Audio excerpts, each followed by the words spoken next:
Hello, lovely followers. Thank you everyone for helping me get to 1,500 followers. I'm super excited about this. I never thought that I would reach this point when I joined Tumblr.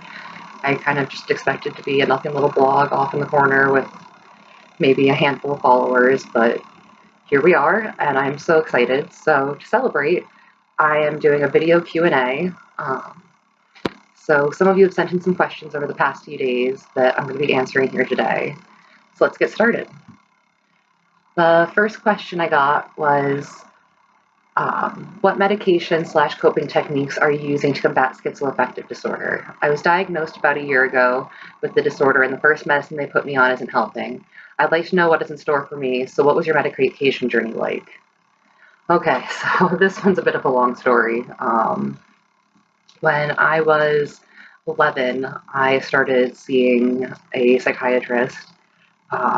At that point, they assumed that I had unipolar depression, and I was put on amitriptyline to help with that. And I ended up remaining on amitriptyline for about 7 years, and that did help with my depression to an extent. But looking back over my high school journals, which I did recently, revealed that they really didn't help nearly as much as it should have. I was still exceptionally depressed. I was self-harming. But then when I was 15, I started to have hallucinations, and that's when they started to realize that something else might be going on. And so at 15, I was put on Risperdal, and at first that helped, and it cut back on the hallucinations. I've been having some very intense, very frightening hallucinations of being followed by people and things like that. And so the Risperdal helped for a while, but then when I was 17, I ended up hospitalized twice within the course of the year for hallucinations. During this time frame, I tried all sorts of medications. I've been on pretty much every second generation antipsychotic that's available, and most of them didn't help much. Finally, we tried Seroquel, and that helped me a lot. So I was on Seroquel for a while.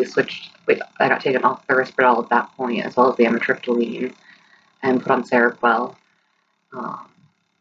And that seemed to work okay for a little while. I went off to college. I later found out that apparently my psychiatrist never expected me to make it through my first year of college, but that's a whole other story.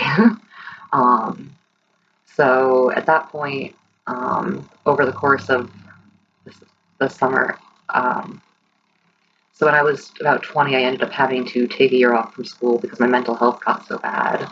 And during that time frame, we tried a lot of different medications. I was put on lithium at one point to try to help because they really weren't sure what else would help because I tried pretty much everything at that point. And the lithium was an awful experience. There was so much to worry about with that. It was very stressful. And at this point, I still didn't have the schizoaffective diagnosis. I was mood disorder NOS. Though I had started figuring out on my own that I was schizoaffective after years of research into things. I had started researching various things starting at like 14 or 15. And by the time I was 20, I knew it was schizoaffective, but it was a problem getting people to believe me that that's what it was. Everyone kept saying, you know, don't use schizo labels to describe yourself. You don't want to have those labels. I was told I was just seeking a diagnosis. I was blown off a lot with that. But finally, the psychiatrist I was seeing sent me for a second opinion because he didn't know what was wrong with me, which was quite the thing to hear from your psychiatrist, that, you know, you're too messed up for them to figure out what's going on. So I got sent off to somebody else who, thankfully, after the first time of meeting me, sat down with me, talked to me for an hour, heard my whole history, and by the end of it, he was like, okay, so I think you have schizoaffective disorder. And I was like, good, because I do too. So at that point, I was finally diagnosed with schizoaffective disorder, and I was put on Abilify, which has been the medication that has worked the best for me. I was on Abilify for a couple of years before I decided to take myself off of all of my medications. At that point, I was experiencing early symptoms of tardive dyskinesia, and I was sleeping 16 to 18 hours a day while in school, and it really wasn't working for me. And I had been on medications off and on, well, not off and on, very consistently since I was 11 years old, and at this point I was in my early 20s. So I had spent over 10 years on medications. I no longer knew what I was like off of medication and chose to take myself off. Not a choice I recommend for everyone. I definitely suffered as a result of that choice. My mental health did deteriorate over the next couple of years, which was not helped by a lot of trauma that happened during that time frame as well. And so finally, earlier this year, back in August, I finally went and sought psychiatric help again because I couldn't handle things anymore. My depression had gotten really bad, and my psychosis was starting up again. I was having minor hallucinations, and it was scaring me. So I went and got help, and at that point, I got put back on Abilify, which helped things a lot. I also finally got my official diagnosis of ADHD, which was huge. I was put on Adderall, which is by far the best medication I've ever tried for myself. It helped me tremendously. It literally changed my life around. I suddenly was able to actually focus on things. I could pay attention. I wasn't getting lost in conversation with my friends anymore. That was like a miracle drug to me. But my mood issues were still continuing. So a couple of months ago, we started trying antidepressants. We started with Wellbutrin, which didn't do anything at all for me. I didn't have side effects, but I didn't have good effects either. So about a month or two ago, we started Cymbalta, which has been huge for me. For the first time in as long as I can remember, I'm not depressed. And it's kind of weird because I've been depressed for over 15 years. So it's been really interesting discovering myself again as someone who's not constantly depressed. So right now, my combination of meds for my psychiatric diagnoses are Abilify, Cymbalta, Adderall, and Ativan when needed. So those really help me, and they're working out really well for me at this point. We might still have some finagling to do with the level of meds I'm on, but I think we finally found a good combination for me and my mix of mental stuff that's going on. But a medication journey can take a really long time, unfortunately, and it can take a lot of trial and error. Like I said, I've tried pretty much every second generation antipsychotic that's on the market, as well as multiple first generation and third generation.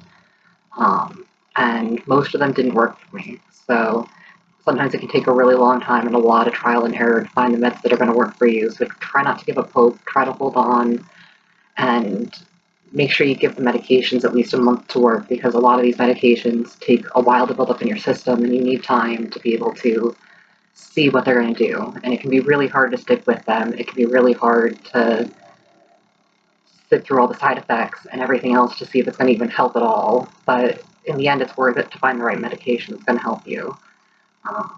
And I wish you the best of luck in that.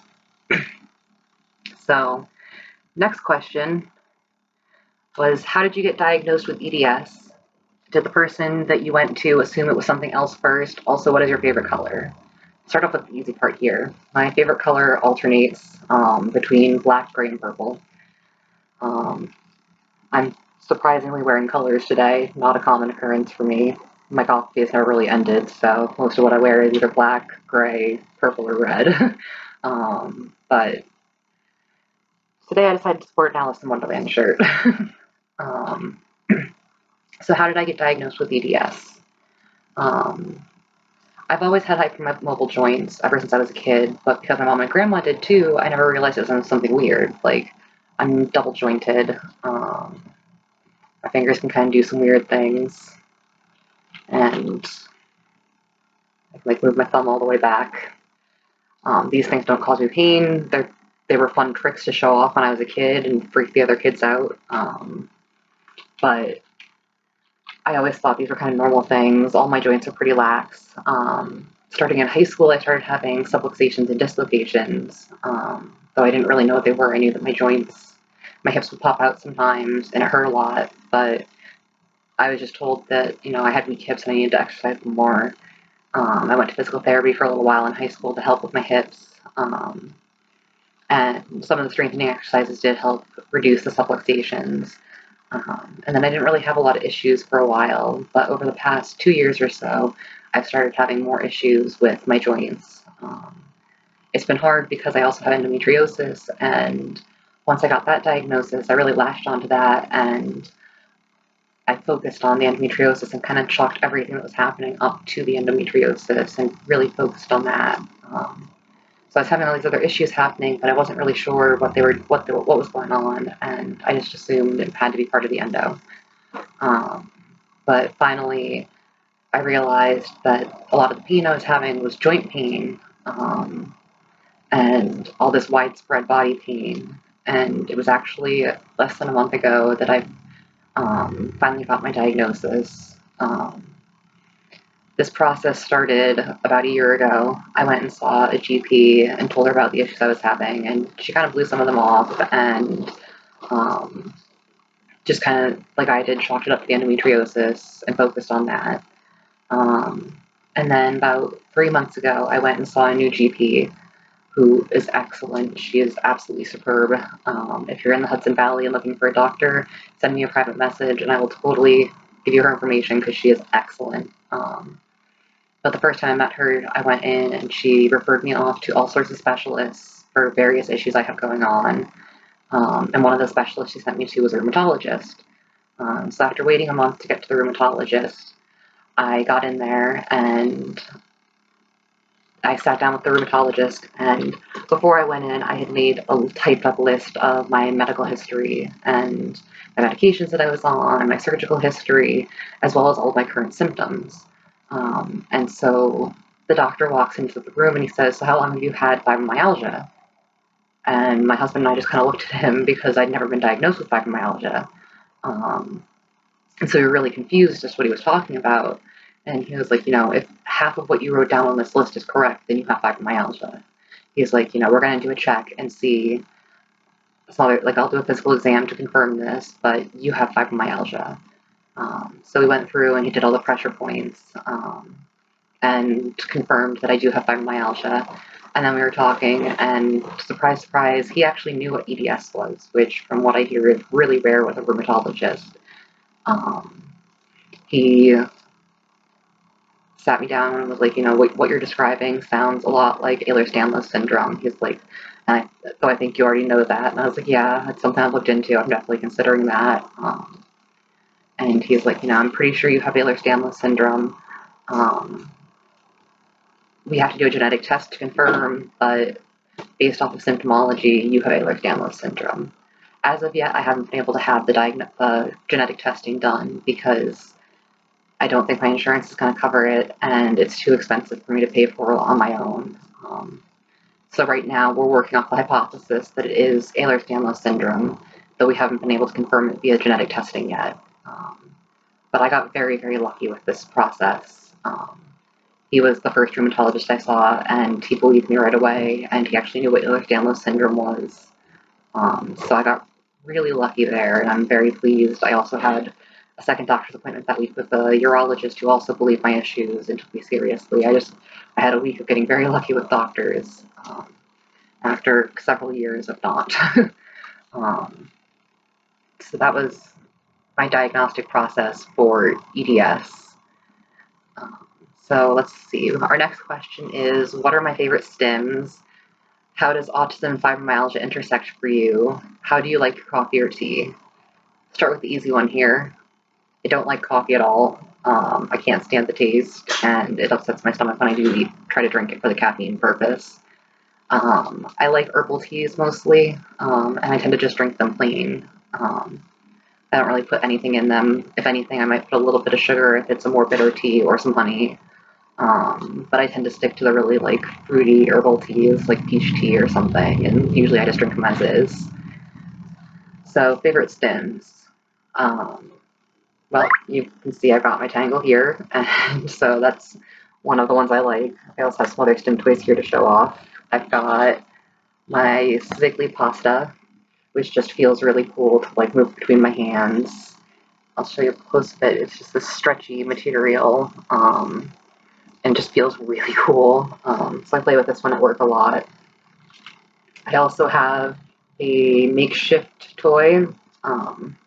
It's a kind of firm ball that I can squeeze, and this used to be a puffy, stretchy thing with squiggles on it, but as you can see, he broke. But rather than just getting rid of it, I discovered that I could put the other ball inside of it, and now I have a firm, squishy ball that I can hold on to, because the ball itself, it's this like neoprene fabric, so I had a hard time using it on its own because the material was too slick and I'd drop it all the time and throw it at people on accident. And I really like these things. I find these to be a really cool sensory experience, so I'll play with this at work a lot. It's one of my common stim toys. I also just got a fidget cube, which I'm super excited about. One of my favorites is the Switch. I like sitting and playing with this one. I also like the clicky side, so I try to avoid it because I know it annoys people at work. I also like the little rolly ball and rollers here. I like all the sides, but the first two are my favorites. Some of my other stim toys that I really like. This is a stretchy ball from Stimtastic. You can get them really cheap on Stimtastic. They're great. And it's like moon sand inside of a ball, so it's really nice to squish and play with. I have this one from the therapy shop, and here, if I can get it to show, it's got these little hard beads inside with glitter, and so it's kind of crunchy when you squish it, which feels really cool. Let's see what else. I have a very big stim toy bag full of all sorts of things. So what are some other favorites? I got a weighted Stingray from Stimtastic that I like to pressure stim with. It feels really good, moving back and forth between my hands. And I got another little stretchy dude, my little ducky, who's just fun to squish and play with. I also have my giant tangle. I did a Franken-tangle by combining two different tangles together to make an even bigger one to play with, which I really like. So those are most of my stim toys that I really like, though I have a lot more than what's here. I also have a fidget spinner, as my husband just pointed out to me. My manager actually got this for me at work, which is really cool. She's moving on to a new position, and she wanted to get gifts for all of us, and as sexist as it is, she did separate presents for the boys and the girls. The guys all got fidget spinners, and for most of the girls, they got various scented lotions and things like that. But for me, she got me a fidget spinner because she knows how much I play with my fidget toys at work. So I have this as well. So now that everyone, well, not everyone, but now that all the guys at work have them, I'm finding it very annoying because this noise is going off all day long at work between different people playing with it, which can get a little overwhelming. So those are some of my favorite stim toys. I really like to flap my hands as well. I'm sure many of you have seen my stim gifs around. I flap a lot. I like to bounce. I rock a lot. I tend to do this with my fingers, usually down by my hips when I'm at work. I'll do this while I'm walking the halls if I'm nervous or uncomfortable. I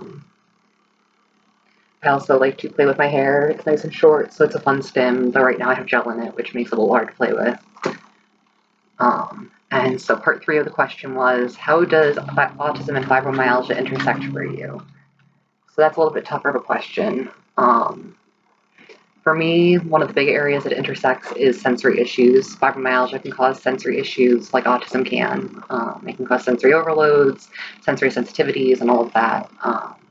And I've definitely noticed that my sensory sensitivities have gotten worse as fibromyalgia has gotten worse. So that's definitely one of the ways they intersect for me. Another thing is that I have alexithymia as part of being autistic, so I have a really hard time telling what I'm feeling. So one of the ways that can present is sometimes I'm not feeling well due to fibromyalgia, I might be in pain, but I can't really figure out that that's what's going on. It might take me a while to figure out that, oh, I'm in pain, that's why I feel bad. I can usually just tell I feel good or I feel bad.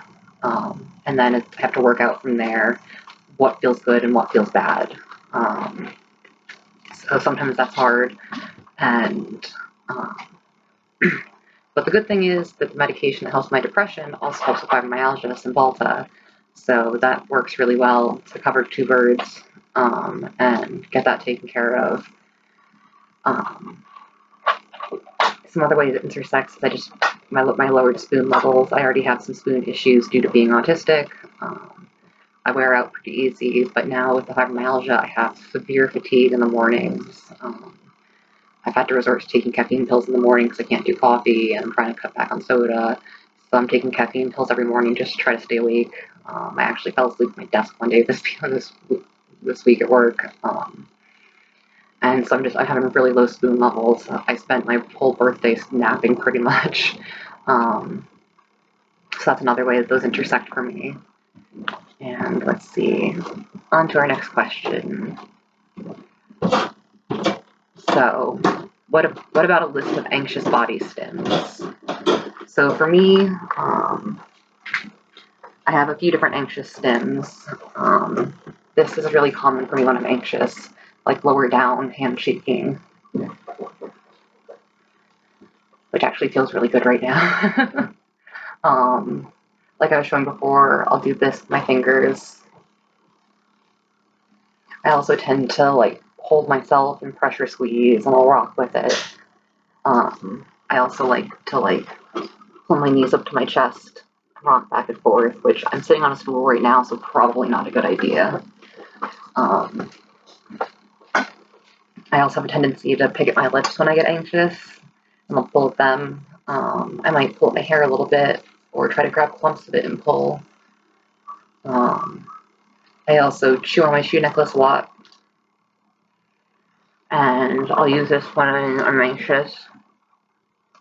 I also just fiddle with it. I use my different stim toys, but those are a lot of my anxious stims. Let's see, next question. So what are some stims that you and your hubby share? So yeah, my husband, as some of you know, is also neurodivergent. He is ADHD and schizophrenic, so he has some overlapping traits. One of those is that he stims as well. So he bounces like I do, and he'll also rock back and forth when he's not doing well. So that's another one that we share. Sometimes he'll flap his hands with me, which is really fun. And we'll do hugs where we'll rock back and forth together. And sometimes he'll help me stim, like if I'm not doing well, he'll pressure stim for me, like squeeze me really tight, or he'll lay down on top of me to help me pressure stim. And I'll do the same thing for him when he's in a really rough spot. And let's see, what else do we share? One that we don't share is he will click his nails together, which has turned into a huge sensory trigger for me. So we've had to work on that one and try to find a compromise there, because it's like, I'm pretty sure it's like a misophonia level of things that I just can't handle nails clacking together. And he tends to not flap his hands as much as I do. That's not really something that's part of his body language as much. But yeah, the bouncing, jumping, pacing is a huge one for both of us. We both like to pace around a lot.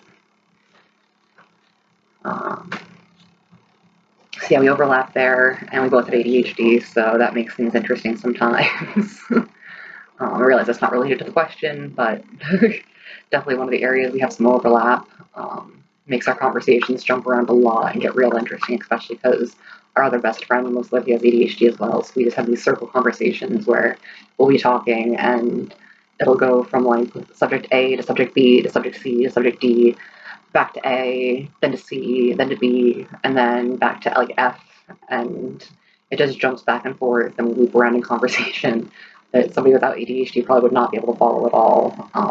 So that gets interesting. But now I've diverged from the question a lot, so let's try to get on to the next one. What are some advantages and disadvantages of having a holistic partner? Okay, so this one's an interesting question because in a lot of ways we have a lot of similarities because of our overlapping neurodivergencies and similar ones. So we have a lot to relate on, but there are some big differences because he is autistic.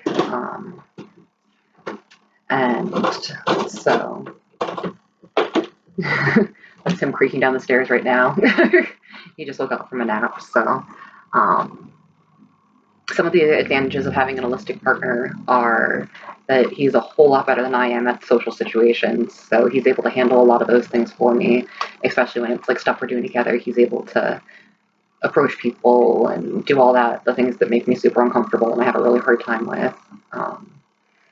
And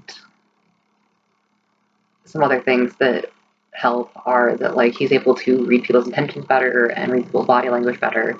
So a lot of times when I get frustrated over a situation because of how I read it, he's able to be like, well, maybe they meant it this way instead. Like, you know, if you look at these cues, this is probably what they were going for more, and able to clear up some miscommunications that I have with other people, which is a huge thing for me to be able to have someone who can help me clear these things up and who I can trust to not mislead me. Because I know that if he's telling me these things, he's telling me the truth. He's not like he's a really good partner. We're very honest with each other. I can trust his evaluation of these situations a lot. Disadvantages, there really aren't many in our situation, because he does understand a lot of my experience just due to similar neurodivergencies. So he does understand a lot of what I go through. But there are times that I wish that he could understand certain aspects of autism a bit better, like that I wish that we could just kind of like switch places for a day just so he could like feel and see what it's like. But it's not really a disadvantage so much, it's just a bit of a wish. But yeah, overall, there's a lot of advantages for me to having a holistic partner, though I think I'd have a hard time with a neurotypical partner. It's very important to me that he is also neurodivergent, and that he understands a lot of my experiences because of that. I've never actually had a neurotypical partner. Not that everyone I've dated was diagnosed, but looking back, most of my partners have been autistic or otherwise neurodivergent. So I'm not really sure what it's like to be with a neurotypical, since that's never something I've done, but I don't think it would work as well because having that shared experience really helps things. So let's see. And next question is, you make a lot of stimming GIFs. Do you struggle with learning how to stim visibly? And if so, what finally made it click for you that it is okay to stim visibly? So growing up, I learned to hide a lot of my stims, mostly through bullying at school. And so when I first discovered that I was autistic, I didn't really stim much openly. It was definitely something I hid a lot and something I had to work to get more comfortable with. But as I became more involved in the autistic community on Tumblr and saw people stimming and read posts encouraging stimming and talking about how our well-being is more important than other people's discomfort, that really helped me start to put things into perspective better and see that, you know, this is a coping tool for me. This is something that helps me to regulate my senses, to regulate my emotions, to help keep myself stable and calm. It's important to me. It's something that really makes a difference for how well my day goes. Whereas for other people who don't like my stimming, it's just something that they find weird or annoying. So why should that matter more than my well-being? And that was something that really helped it click for me, that I needed to be more open with my stimming. Another big motivation for me was I am in a relatively safe position to be doing this. I am white. I'm fairly typical looking. I mean, I have some body modifications and things, but, you know, I'm not going to be targeted by police as likely. I'm not going to be the target of violence as likely as some other autistic people. I do have the privilege of passing when I need to. So I decided to use that privilege and be more open with my stimming and to stim in public to try to help normalize it. I viewed it as something I can do for the autistic community by being open with my stimming and trying to bring more awareness to what stimming is and how important it is to us, because I am in a safe enough position to be able to do that, whereas a lot of other autistic people aren't in that position. So it was really important for me to be able to start stimming in public more. I try that when I get overwhelmed in the store, I let myself stim. And it's still nerve-wracking for me. It still makes me uncomfortable a lot of the times. But it's important to me to do these things. And so I try my best to, when I'm out in public, let myself flap my hands or twist my hands around or bounce up and down while waiting in line or do whatever it is that I feel that I need to do at that moment. And let's see. So for those of you who are still with us, because I realize this video has gotten kind of long, our final question is, how do you tell if you're an extroverted autistic? And there's a lot of stereotypes around the schizo spectrum out there. Could you maybe touch on illness-caused violence versus media portrayal? So for the first question, how do you tell if you're not extroverted autistic? That can be kind of hard because the biggest difference between extroversion and introversion is whether you gain energy from interacting with people or whether you lose energy from interacting with people. And for people who aren't autistic, it can be a little easier to figure out. After you hang out with someone, do you feel like you have more energy than when you started? If so, you're probably an extrovert. And if you feel like you have less energy than when you started, you're probably an introvert. For autistics, this gets a lot more complicated because when we hang out with people, there's a lot of things that can tax our energy levels. For instance, the sensory environment of where we are might not be good for us and can lead to us having less energy than when we started, even if we're actually gaining energy from hanging out with people. And the effort of conversation can be very difficult. Just a minute while I turn off my alarm.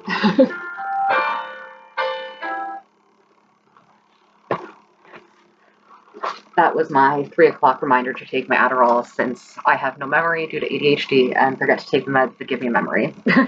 So I'll take care of that in a minute. But so for an autistic extrovert, it can be kind of hard because we might gain energy from interacting with people, but we might end up losing more energy than we gain due to other factors like sensory issues, the effort of verbal communication, the effort of reading body language, and all of these things can combine and make it so that we lose more energy than we gain, even though we actually are gaining energy from the interaction.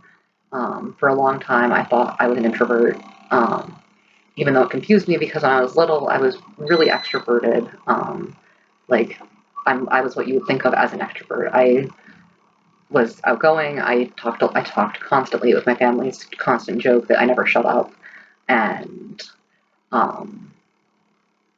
I would go talk to random people, and like my mom said that when I was a baby, she was always worried because I would happily go off with anyone who came to talk to me, and even if they were a stranger. But I'd end up feeling exhausted by the end of social interactions. So when I found that definition of extroversion, introversion, and extroversion, I figured I had to be an introvert because I lost energy from hanging out with people. And it wasn't until I started hanging out with people in situations that were better for me, like situations that didn't have sensory triggers, and situations where it was just one-on-one or like two-on-one, where it was easier for me to handle conversation and to hear what's going on, because I do have auditory processing issues as well. And I found some friends that also are neurodivergent, so we meshed better and conversation was easier.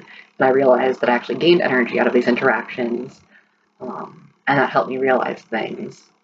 But before that, I was convinced I was an introvert. But now I know that I'm just an autistic extrovert, which can look a lot like an introvert.